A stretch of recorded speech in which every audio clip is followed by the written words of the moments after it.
అడవిలో గడపడం ప్రతి క్షణం ఓ ఛాలెంజ్. ప్రతి అనుభవం ఓ పాఠం. మిత్రమా, ఈ చెట్టును చూడు. ఇదే బిల్లేడు చెట్టు.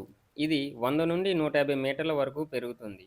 దీనిని గిరిజనులు ఇంటి నిర్మాణం, కట్టెల కోసం ఎక్కువగా వినియోగిస్తారు.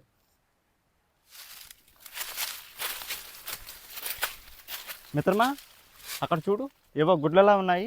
పద వెళ్ళి చూద్దాం.